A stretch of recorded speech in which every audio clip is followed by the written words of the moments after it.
A prisão de Jair Bolsonaro mudou o tabuleiro político para as eleições de 2026. A extrema-direita perdeu seu maior nome e viu o clã familiar afundar na tentativa de salvar o pai da cadeia. A rotina de decisões, reações e narrativas teve que ser refeita. Com Bolsonaro preso e fora do jogo eleitoral, as forças do extremismo se mexem em todas as frentes. Parlamentares como Sóstenes Cavalcante, Paulo Bilinski e Bia Kicis brigam por espaço. Governadores como Ratinho Júnior, Ronaldo Caiado e Tarcísio de Freitas testam o protagonismo.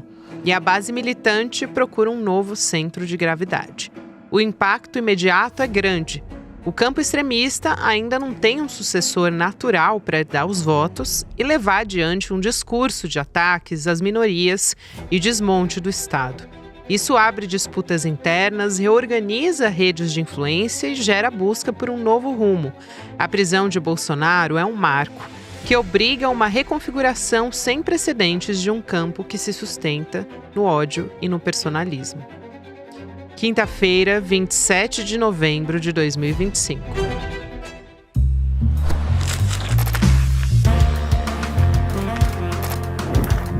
Sou a Gabriela Varela, esse é o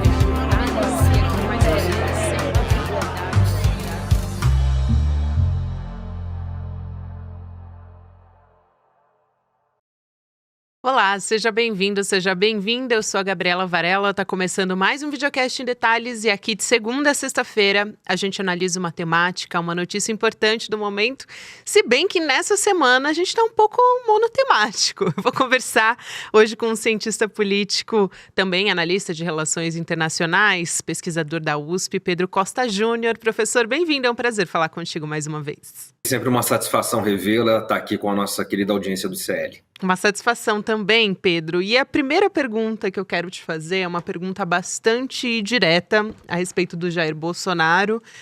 O trânsito em julgado da trama golpista agrava o cenário de isolamento do Jair Bolsonaro? Aliás, você acha, professor, que o Bolsonaro está isolado? Sem dúvida nenhuma, vou responder diretamente também. Ele está isolado.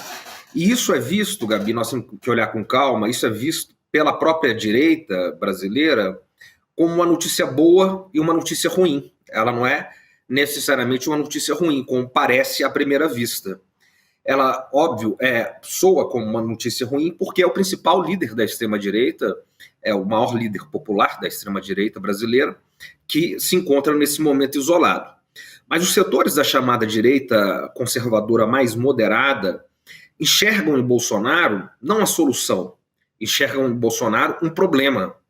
Bolsonaro, quando foi presidente, quando foi eleito, ele não só era um candidato que se colocava como um outsider, mas ele se mostrou incontrolável. Tão incontrolável que tentou dar um golpe de Estado, aliás, como toda a biografia dele. Ele começa tentando explodir quartéis do Exército. É um sujeito incontrolável. Isso não é bom para, digamos, o sistema, para a organicidade daqueles que são, como diria o Raimundo Fauro, os donos do poder. Então, o Bolsonaro quer uma solução no começo, tanto que foi apoiado pela Faria Lima, foi apoiado pelo agro, pelos setores mais poderosos e conservadores do Brasil, depois se tornou, não mais uma solução, se tornou um problema.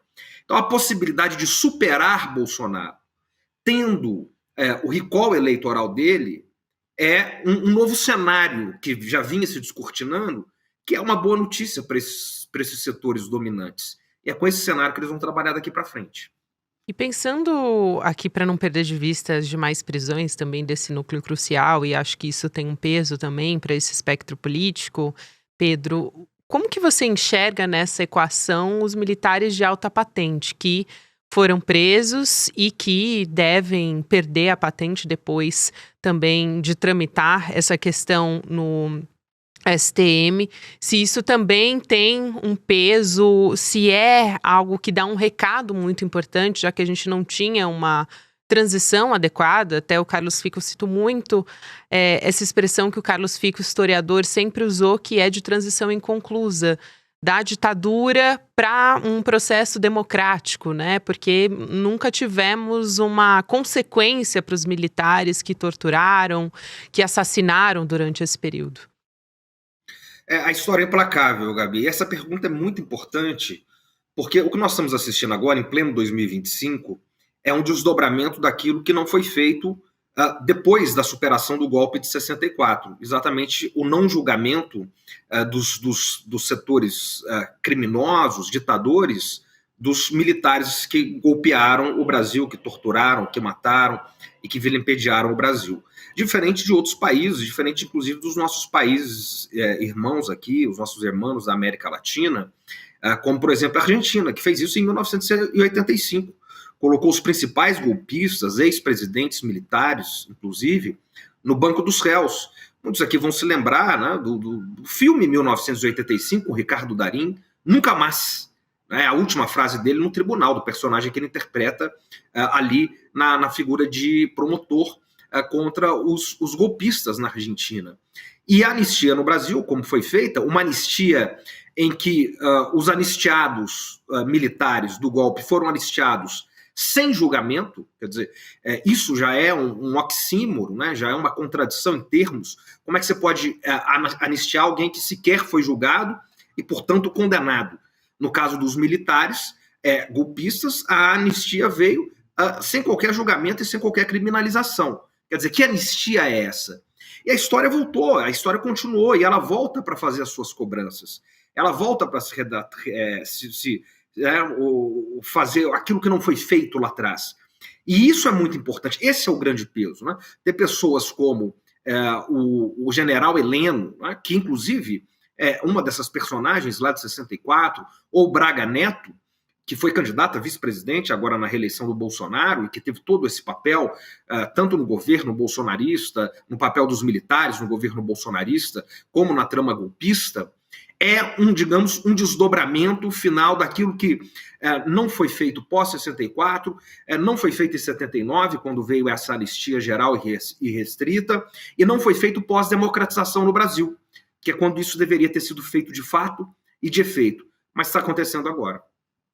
Isso é muito importante, professor, e acho que entra nessa equação de como a anistia está voltando, claro, como você coloca muito bem aqui, voltando nesse, vamos dizer assim, nesse espaço, nesse grupo que ainda apoia o grupo mais próximo, vamos dizer assim, o núcleo duro do bolsonarismo, com o Flávio Bolsonaro, o próprio clã Bolsonaro e alguns personagens políticos também tentando ressuscitar essa pauta que já morreu tantas vezes no Congresso, que é a da anistia. O PL se reuniu logo depois da prisão preventiva do Bolsonaro para fazer uma reunião e discutir estratégias políticas, né? E na declaração pública me chamou até a atenção que quem falou com os jornalistas foi o Flávio Bolsonaro, não o Valdemar Costa Neto, à frente da presidência do partido, né? Muita gente estranhou isso também. Mas eles voltaram a falar em anistia ampla, geral e restrita. É uma espécie de último suspiro. Como é que você avalia, como é que isso também mede o apoio político do Bolsonaro depois da prisão, não só depois da prisão preventiva, mas depois do trânsito em julgado, né? Veja, Gabi, isso é um ponto interessante, porque como você disse, é um último suspiro, é uma pá de cal. Né? Isso não vai levar em nada, porque a pauta da anistia, ela foi derrotada não no Congresso, ela foi derrotada nas ruas. Quando ela estava prestes ou enfim, estava sendo debatida no Congresso, a população saiu para as ruas, a população disse não à lei da anistia. Todas as pesquisas mostram isso. O Congresso sentiu.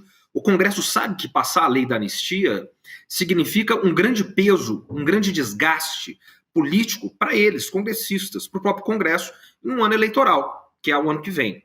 Então, e o próprio bolsonarismo, né, ali, ou a própria direita, para ser mais específico, se divide entre a questão hoje da anistia, que, digamos, os bolsonaristas mais fiéis, mais radicais, continuam pleiteando isso, e a questão da dosimetria, que é a dosagem das penas, é rever a dosagem das penas. E, claro, tem sempre a ideia do acordão. Né? Você ventila acordos de que o Bolsonaro vá para uma prisão domiciliar e que ele nunca mais seja elegível a nada. Enfim, o acordão, ele sempre trama, né? Quer dizer, a MDBização do Brasil. Né? Ela está sempre ali tramando as suas caras. Mas o ponto decisivo é que o Bolsonaro está isolado. Ele está isolado não só porque ele perdeu, não só porque ele foi derrotado, mas porque ele é um problema para a própria direita, para essa própria direita que já viu ele como um problema lá atrás. O Bolsonaro foi o único presidente da história da redemocratização brasileira a perder uma reeleição. O Bolsonaro ele tem um peso, uma rejeição política muito forte. Então a estratégia da direita é prosseguir, né, depois da avenida que o Bolsonaro venceu, sem a rejeição que o próprio Bolsonaro tem. Então ele acaba muito isolado, esse projeto de anistia não vai para frente, porque no fundo isso vai ser um peso político contra os próprios interesses dessa direita e dessa elite dominante que tem outros planos. E nesses planos Jair Messias Bolsonaro não está.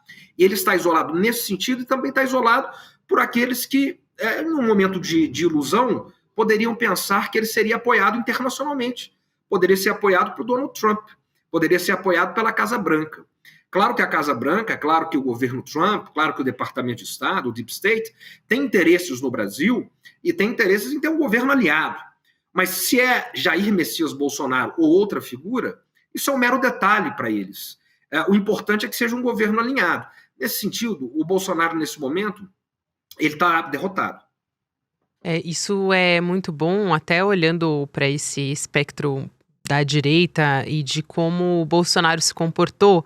Eu queria trazer um elemento aqui dessa prisão, que são as versões do Bolsonaro, e é a última especificamente. Primeiro ele falou que bateu a tornozeleira na escada, depois que era uma curiosidade, por fim disse que era um surto, uma alucinação acompanhada de paranoia. Então, ele sempre se apresentou, o Bolsonaro, como uma figura ligada à virilidade, ainda que nas falas, né, no comportamento dele, aliás, muito calcado no machismo também, mas sempre se colocando apto a concorrer às eleições, ainda que afastado do jogo político pela inelegibilidade, agora muito mais, porque ficaria até por mais tempo pela decisão, né, ficará, aliás, e ele agora se coloca num papel de não ter condições de saúde, não só de saúde física, pelas condições, enfim, das cirurgias que ele já fez, mas agora de saúde também mental, de exercer um papel de liderança política nessas condições.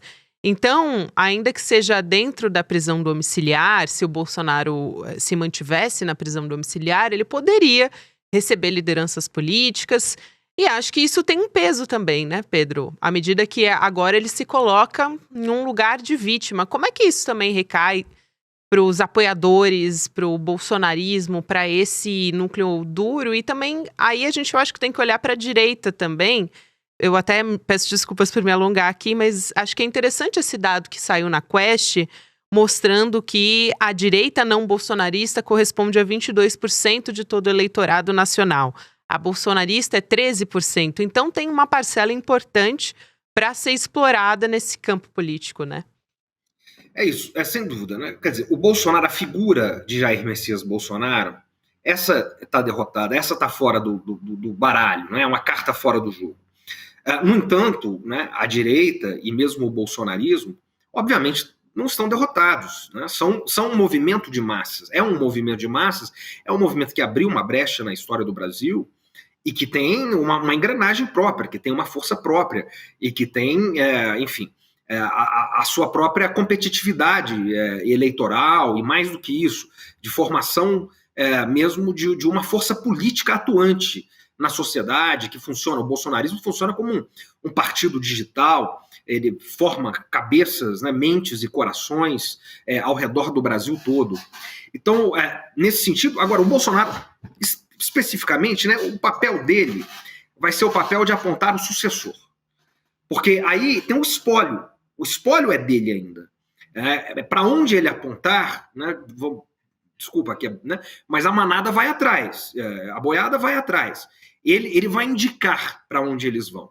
Então, nesse momento, né, o núcleo dele, o núcleo da direita, tem uma divisão. Tem uma divisão onde, digamos, essa direita tradicional, essa direita que eu estou chamando aqui dos chamados donos do poder, que envolve o capital financeiro, que envolve a Faria Lima, que envolve o agro, que envolve os setores conservadores que, de certa maneira, controlam o grande capital no Brasil.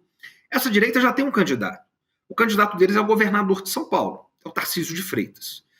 Embora ele possa negar que é candidato, ele fala como candidato, ele age como candidato, ele se porta como candidato, ele faz campanha como candidato presidencial. E ele é o escolhido. Não? No entanto, os bolsonaristas mais radicais o veem como um candidato do sistema, que de fato ele é. O que faz o Tarcísio ainda mais perigoso do que o Bolsonaro. Porque o Bolsonaro, ao agir como um candidato fora do sistema, incontrolável, né? Mesmo quando presidente, um presidente fora do sistema, incontrolável, errático, ele não conseguia cumprir bem as funções que os grandes donos do capital designavam para ele. O Tarcísio não. O Tarcísio tem mostrado isso em São Paulo. A maneira como ele privatiza, a maneira como ele prende, a maneira como a polícia dele mata. Ele tem mostrado uma eficiência. É um sujeito que sabe jogar esse jogo, é um sujeito que é do sistema. Mas os bolsonaristas radicais, que você se refere nessa pesquisa Quest, eles já identificam ele como um não bolsonarista original. E o bolsonarismo se forjou nessa maneira. Então, há uma disputa que nós vamos ver aí nessa sucessão entre o núcleo mais duro, que é representado pela família Bolsonaro, pelos filhos de Bolsonaro, pela Michele Bolsonaro, que vão travando as disputas, e esse núcleo que já vê Tarcísio, né, os líderes partidários, Kassab, o líder do Valdemar Costa Neto, que vão enxergando no Tarcísio essa figura, que é o sucessor. Né? E aí tem um terceiro plano, que é o plano que une essa divisão, que une essas duas vias. Que plano seria esse, Gabi? O plano seria lançar Tarcísio candidato com um vice Bolsonaro. Ou Michele Bolsonaro, esse seria o melhor dos cenários para eles, seria o cenário ideal, ou Flávio Bolsonaro, né? O que não seria aceito de maneira alguma por Eduardo Bolsonaro, que é um dos, digamos, os grande mentor e articulador nesse momento desse bolsonarismo mais radical. Então nós vamos ver nesse momento, para fechar essa resposta, sem me alongar muito, nós vamos ver uma batalha pelos espojos, né, do Bolsonaro, mas em algum momento ele vai indicar o seu sucessor. E essa sucessão, isso ainda conta muito. E nós temos que ver se ele vai fechar com o bolsonarismo radical ou se ele vai abrir mais e tentar compor os dois. Eu acho, professor, que já que você citou o Tarcísio, que vale a pena aqui trazer alguns elementos que me chamaram a atenção, porque o Tarcísio, ele fica com o pé nas duas canoas, mas ultimamente, nas últimas semanas, ele está se colocando mais nesse lugar da liderança de presidenciável. Ele tem, por exemplo, frequentado os eventos na Faria Lima e fazendo acenos bastante claros de que quer ocupar esse lugar. Tem também uma declaração mais recente do Tarcísio depois da prisão do Bolsonaro, dizendo que o campo da direita vai se organizar e definir o candidato até março. Então, isso vai se colocar muito claramente no papel de liderança desse campo político. E também, só que para lembrar de uma declaração específica, em uma dessas declarações que ele deu em eventos na Faria Lima, ele disse que tem que demitir o CEO do Brasil, se colocando também já nesse papel de liderança política. Aliás, eu acho que essas agendas que a direita assume na ausência do Bolsonaro, ocupando esses espaços, também são interessantes de se observar, que é o campo da segurança pública, é também esse campo do empresariado, e vamos dizer assim, da privatização, que é algo que o Tarcísio assume em mais de uma frente, né? Então, eu queria te ouvir um pouco sobre isso, porque o que já apareceu também sobre o Tarcísio em reportagem da Fórum, que ele quer desvincular a imagem dele do bolsonarismo. Então, é um presidenciável possível e que mesmo antes da prisão preventiva já estava se desvinculando do Bolsonaro. Só que ele quer os votos do bolsonarismo também, né? Esse é o nó, né, Gabi? Como desvincular do bolsonarismo e manter os votos do bolsonarismo. Esse é o nó que ele vai ter que enfrentar. Então, por exemplo, ao ter, suponhamos, numa chapa, Michele Bolsonaro ou Flávio Bolsonaro como vice, ele não conseguiria desvincular isso. Mas, ao mesmo tempo, ele garantiria os votos dos bolsonaristas mais radicais. Esse é um problema que eles vão ter que enfrentar, né? Agora, um outro problema também muito grande que o Tarcísio vai ter que enfrentar, porque se o Tarcísio for para a reeleição, digamos, ele tem a máquina na mão, ele tem uma estrutura consolidada, o estado de São Paulo, sobretudo o interior, é muito conservador, podemos dizer que ele tem uma eleição relativamente garantida.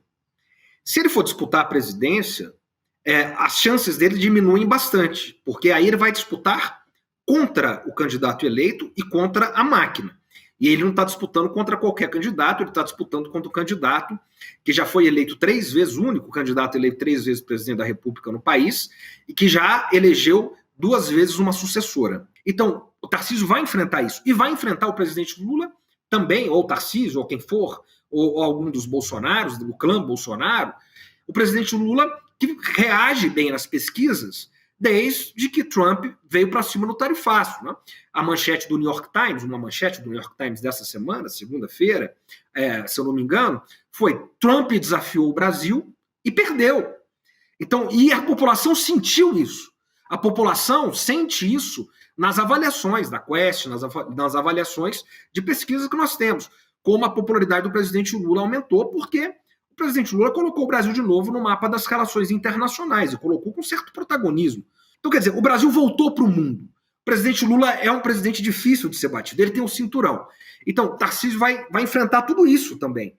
Então, ele vai tentar deslocar essa agenda para aquilo que ele pode falar, que é a agenda de privatização, de redução do Estado, de Estado mínimo, financiarização, agenda da Faria Lima e a buquelização, agenda da segurança pública. E a segurança pública de uma maneira draconiana. Esse vai ser o debate, Gabi.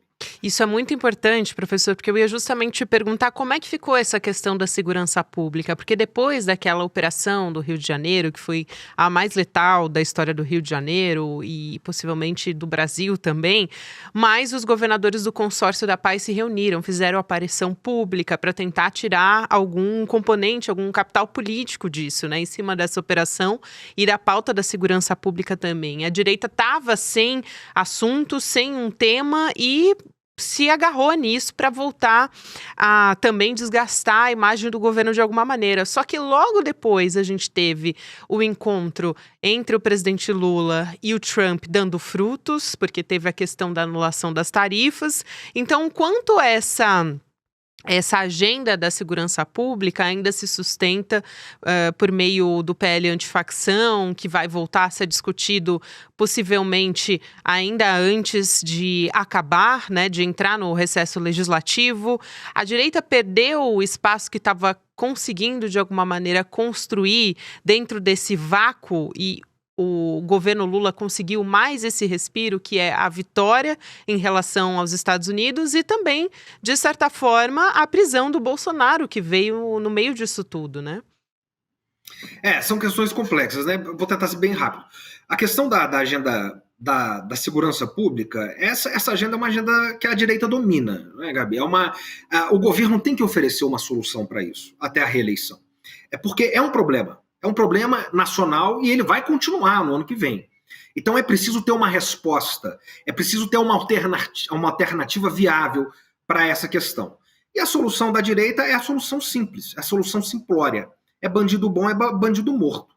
É simples, é isso que eles vão pregar. E essa solução dos grandes presídios, desses presídios dantescos. Agora, não podemos ter ilusão e nem ilusões. Por quê?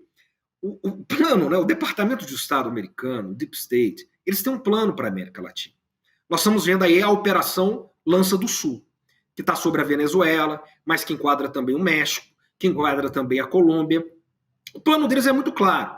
Né? Eles querem ter um Bukele, eles querem ter um Milei. Né? Nós estamos vendo a Argentina fechando um acordo de livre comércio, que volta a Argentina para os tempos coloniais.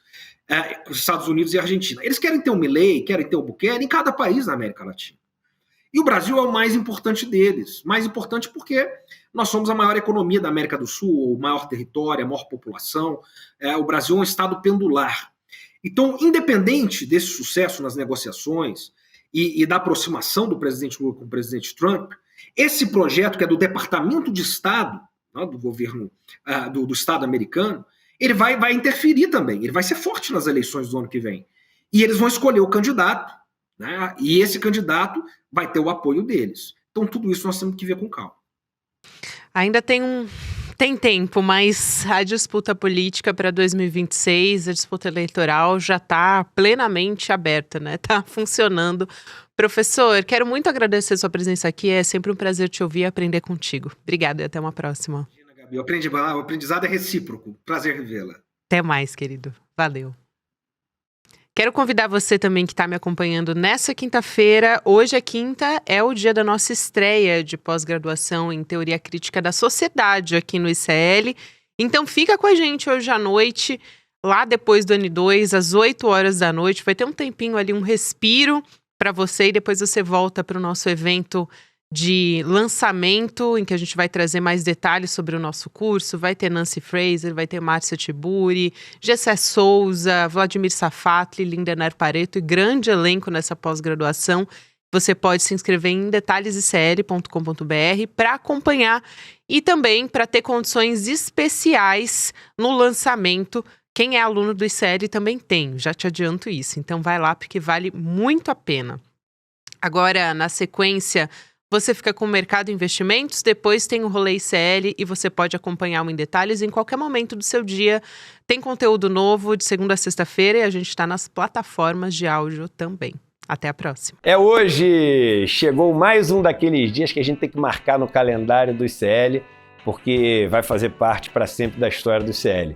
O lançamento da nossa pós-graduação em Teoria Crítica da Sociedade. Primeira vez no Brasil que é oferecido esse curso. Hoje à noite, às 8 horas, eu vou explicar todos os detalhes do curso para vocês. Vocês já estão inscritos, 1 hora antes da aula vai chegar no seu e-mail ou no grupo de WhatsApp o link para você poder clicar e já ir para a sala de espera. O ICL completou 5 anos levando informação de qualidade, reflexão e conhecimento que transformam vidas. E essa história não é feita sozinha.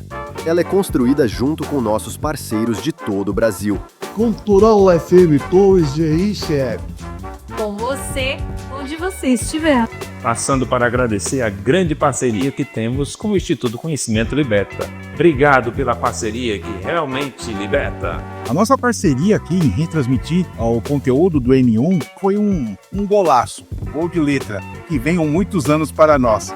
Um forte abraço a todos. Salve, camaradas do ICL! Vamos crescendo juntos aí nessa grande parceria e esperamos que venham mais muitos e muitos anos pela frente. Conhecimento liberta, e é por isso que nós temos essa parceria, para expandir esse conhecimento. E nós estamos juntos nesse processo e nessa... São vozes unidas em uma rede que cresce a cada dia, levando informação livre e independente para milhões de brasileiros. E você, que tem um canal no YouTube ou uma emissora de TV, pode se juntar a nós. Retransmita o sinal do ICL e leve transformação para a sua audiência. ICL, 5 anos de informação que liberta. E juntos, vamos muito mais longe.